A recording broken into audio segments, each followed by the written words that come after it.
रब्बी शरह ली सदरी वयस्सिर ली अमरी वहलुल उक़्दतम मिन लिसानी यफ़क़हू क़ौली रब्बी ज़िदनी इल्मा रब्बी ज़िदनी इल्मा रब्बी ज़िदनी इल्मा। Welcome to Medico 360। Water electrolyte metabolism and acid base balance जो टॉपिक है आज की गाइडलाइन का वो ये है।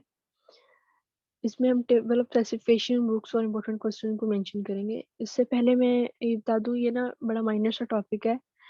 ये पहले हमने पीएच बैलेंस वगैरह हम लोगों ने फर्स्ट ईयर में किया था। ये उसी से रिलेटेड चैप्टर है। इसमें इतना कोई नई चीज़ नहीं है, सारा का सारा वही होता है। इसमें अगर टेबल ऑफ स्पेसिफिकेशन देखें तो इसकी 2 एमसीक्यूज़ और हाफ एससीक्यू है, वो इस चैप्टर से आता है। वाटर इलेक्ट्रोलाइट मेटाबॉलिज्म वाला जो टॉपिक है ना, वो नया है। एसिड बेस बैलेंस वही है और ये वही चैप्टर है जो फर्स्ट ईयर में हमने किया था, वही चैप्टर दोबारा करना है। सत्या का चैप्टर है, चैप्टर नंबर 21। ठीक है, वो कंप्लीटली करना है। ये हमने फर्स्ट ईयर में किया था, लेकिन उसको कंप्लीट नहीं किया था। उसमें सेलेक्टेड चीज़ें की थी। तो सेकंड ईयर में जो क्योंकि वाटर इलेक्ट्रोलाइट मेटाबॉलिज्म चीज़ ऐड हुई है, तो उसको कवर करने के लिए हम इसको पूरा करेंगे चैप्टर को।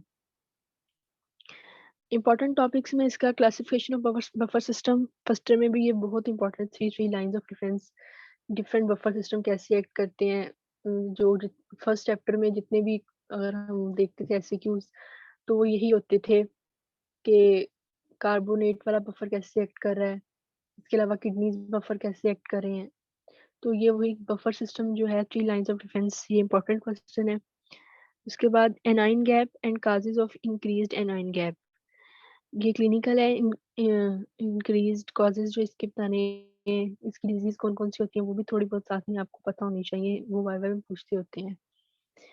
हाइपरक्लोरीमिया एंड नॉर्मोक्लोरीमिया में डिफरेंस बताओ क्या होता है। बेसिक टर्म्स है, डेफिनेशंस हैं और इनकी नॉर्मल वैल्यू क्या होती है क्लोरीन की, तो उसकी वजह से क्यों, किस लिमिट पे जाके हम उसे हाइपर कहते हैं। Acidosis and alkalosis and their causes, ये क्वेश्चन फर्स्ट ईयर में भी बड़ा इंपॉर्टेंट था। मोस्टली यही होता था या कि बफर वाला होता था। तो ये एसिडोसिस एंड अल्कलोसिस अच्छे से करना और उसके कॉजेज करने हैं। फिर उनकी डिजीजेज होती हैं, मतलब ये डिजीज एसिडोसिस है, ये अल्कलोसिस है।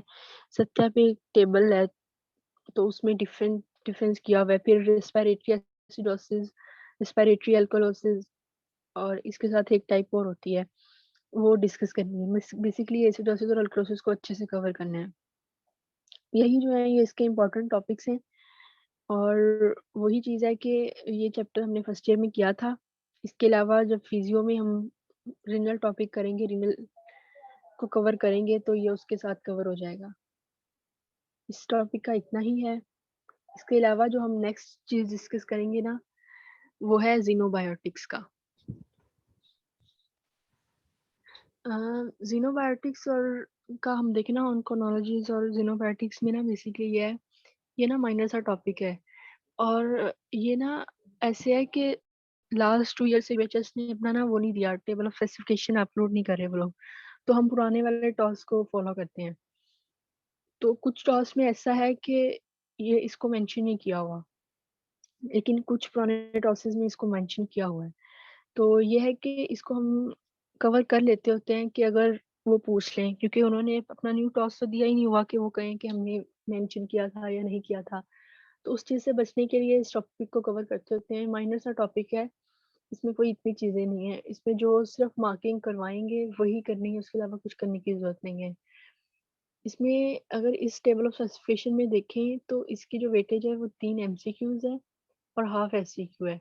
और ये भी कंफर्म नहीं है कि ये होता भी है कि नहीं होता, क्योंकि जो यूएचएस है वो अपना रिसेंट टॉस दे नहीं रही और पुराने वाले कुछ टॉस में ये ऐड है और कुछ में ये ऐड ही नहीं है। तो फिर भी उस चीज़ से बाद में बचने के लिए कि पेपर में क्वेश्चन आया हो, पैनिक हो रहे हो, तो उससे बचने के लिए इसको ना कवर कर लेते हैं।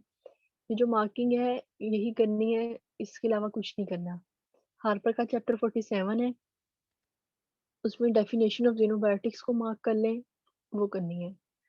फेज़ 1 एंड फेज़ 2 रिएक्शन, इसमें जो पिक्चर्स उनकी होंगी वो रिएक्शन की वो करनी है अच्छे से। उसके बाद टेबल 47.2 करना है, some properties of human cytochromes. वो करना है, फिगर 47.1 करनी है, उसके बाद समरी अच्छे से याद करनी है। समरी से बेसिकली एमसीक्यूज़ उठाएँगे, तो समरी अच्छे से याद करनी है और कोई थोड़ी बहुत बेसिक-बेसिक टर्म्स वहाँ हो सकती हैं समरी में, वो प्रिपेयर करनी है। सिर्फ़ इन चीज़ों को मार्क कर लें, सिर्फ़ ये करना है कि कुछ बचने के लिए, क्योंकि है भी माइनर टॉपिक और इसके अलावा कुछ हट के पूछेंगे भी नहीं, अगर पूछ लिया इन केस तो। उसके बाद आते हैं ऑन्कोलॉजी पे। इसका हार्पर से चैप्टर नंबर 56 करना है।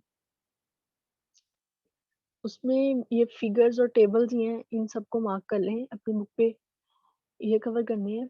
फिगर 56.1, 56.2 और 56.3। टेबल 56.1, 56.2, 56.3, 56.4 जो है वो काफ़ी ज़्यादा इम्पोर्टेंट है, 2018 के यूएचएस में है, वो क्वेश्चन पूछा गया हुआ है। 56.5, 56.6, 6 भी इम्पोर्टेंट है, 56.8 और 56.15, ये इम्पोर्टेंट है, ये एमसीक्यूज़ के लिए आज पूछा जाता है। इसके अलावा सत्या पे एक ही चैप्टर है कैंसर वाला, और वो अच्छे से करना है।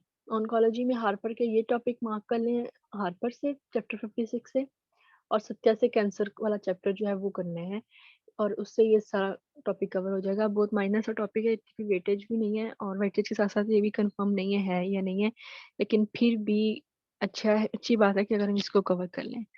इन दोनों टॉपिक्स का यही है, दोनों माइनर से टॉपिक हैं, वो फर्स्ट ईयर में पहले किया हुआ है एसिड बेस बैलेंस वाला, और ये जो है, ये इसमें कोई इतना ख़ास चीज़ है नहीं है। इसमें अगर आपको कोई भी मसला हो तो आप हमसे पूछ सकते हैं। जज़ाकल्लाह खैर।